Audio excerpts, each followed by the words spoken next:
bonjour, bienvenue. Bienvenue à tous, bienvenue à mes chers abonnés. J'espère que vous passez un bon dimanche. C'est vrai qu'aujourd'hui c'est dimanche et j'en profite pour faire une vidéo. Aujourd'hui c'est dimanche, c'est le jour de Dieu. Le dimanche on travaille pas, on doit se reposer. Alors moi ça fait trois dimanches que je travaille toute la journée. Ça fait 3 dimanches au fait que j'ai pas eu. Voilà, je me suis confisqué 3 dimanches et je vous assure que ça m'a permis vraiment d'avancer dans mes projets. Le fait d'avoir travaillé 3 dimanches, ça m'a permis même d'avoir 2 jours de congé dans la semaine. Donc c'est vrai que travailler, je dis pas qu'il faut travailler tous les dimanches, bien sûr. Le dimanche, c'est un jour, il faut prendre le temps pour sa famille. Si vous êtes marié, vous avez des enfants, prendre le temps pour vos enfants. Moi, ce n'est pas mon cas, je n'ai pas d'enfants, mais le dimanche, je prends le temps pour mes petits-neveux, pour ma famille. Et c'est vrai que le dimanche, c'est un jour important, c'est un jour sacré, mais ça vaut le coup des fois de sacrifier 2, 3 dimanches, et je vous assure, vous verrez le résultat. Moi, c'est un conseil que je vous donne. Parce que c'est vrai qu'au départ, j'étais plutôt réticente. Je me disais, mais non, mais c'est pas possible, c'est pas bien que je travaille le dimanche, c'est pas bien. Et puis finalement, je me suis mise à travailler un dimanche, après le deuxième, le troisième.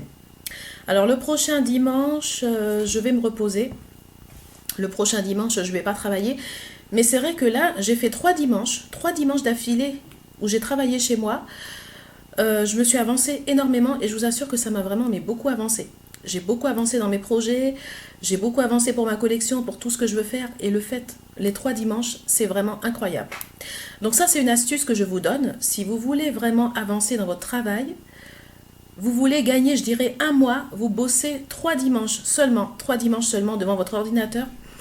Et vous allez voir que vous allez pouvoir prendre des congés même dans la semaine.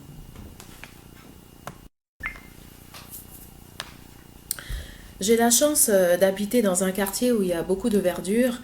Dans mon quartier, c'est vrai que de ma fenêtre, je vois les arbres, beaucoup de verdure dans mon quartier, des mignonnes petites maisons, beaucoup de verdure. Donc j'ai la chance quand même d'avoir une vue sur le ciel et d'avoir un bel horizon.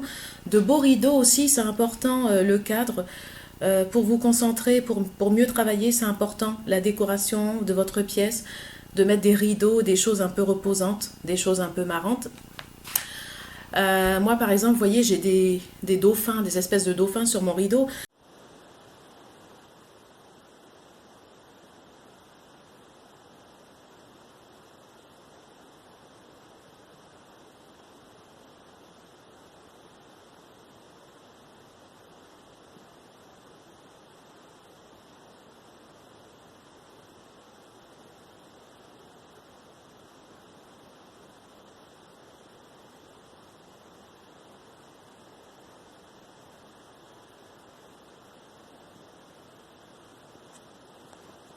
Donc ça, c'est vraiment, c'est reposant, c'est ludique et c'est vraiment marrant.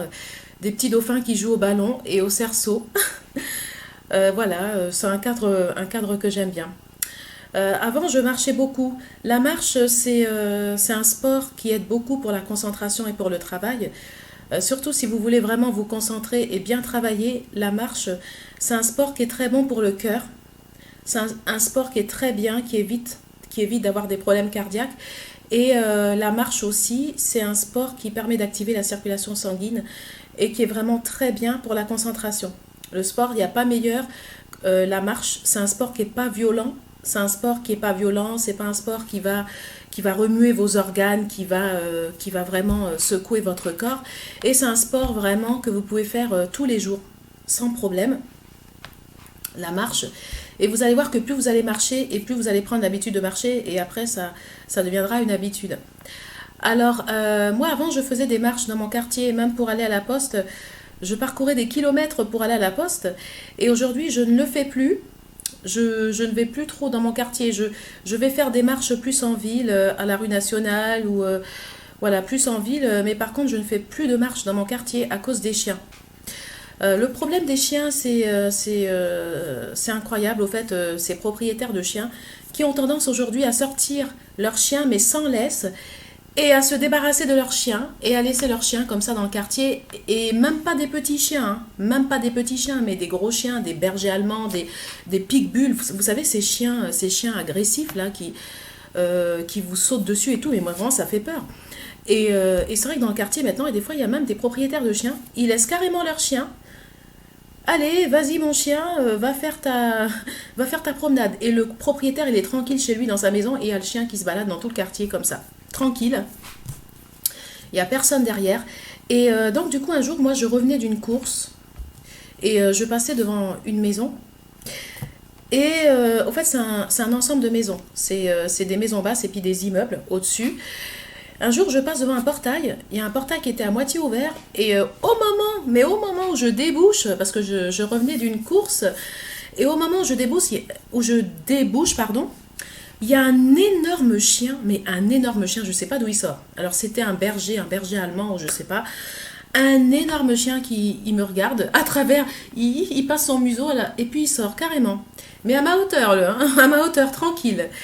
Alors moi j'étais sur le trottoir en face et alors du coup je me serre les fesses. Ah non mais je me serre les fesses et je vois cet énorme chien qui sort. Pas de laisse. Tranquille le chien, il n'y a pas de laisse. Le maître n'est pas là pour le surveiller donc le chien il fait ce qu'il veut. Hein. C'est le chef du quartier, c'est-à-dire qu'il commande tout le quartier. Il sort, il sort. Alors je sais pas s'il m'avait flairé, est-ce qu'il m'avait senti, je sais pas. Juste au moment où je débouche, voilà le chien qui sort, un énorme chien, il me regarde. Alors moi je dis bon, je vais pas le regarder, je vais aller droit, droit, droit, je marche, je marche, je marche. Mon Dieu, j'espère qu'il est pas derrière moi, parce que là, il va me mordre des mollets. Mais alors, je marchais, mais... En fait, je faisais la fille vraiment qui était sûre d'elle, qui avait peur de rien, mais mon cœur battait. J'avais mon cœur qui battait, quoi. C'est-à-dire, je marchais tranquille, là, tu vois. Je jouais un petit peu, vous savez, comme certains caïds dans certains quartiers, là. Alors, je commençais à faire le mec, enfin, je commençais à me rouler les épaules, allez, vas-y, banana, là. Je marchais, marchais comme ça. La fille, mais vraiment, attention, hein, faut pas s'attaquer à moi, quoi. Oh purée, j'avais mon cœur qui battait. Je marchais, j'avançais, je roulais les épaules et tout, là. J'ai dit, oh, le chien, là, je vais l'impressionner. Et puis, ben, je sais pas, en fait, le chien, je savais pas s'il était derrière moi. J'osais pas regarder parce que j'ai si jamais je me retourne. Oh là là là, il va me sauter dessus.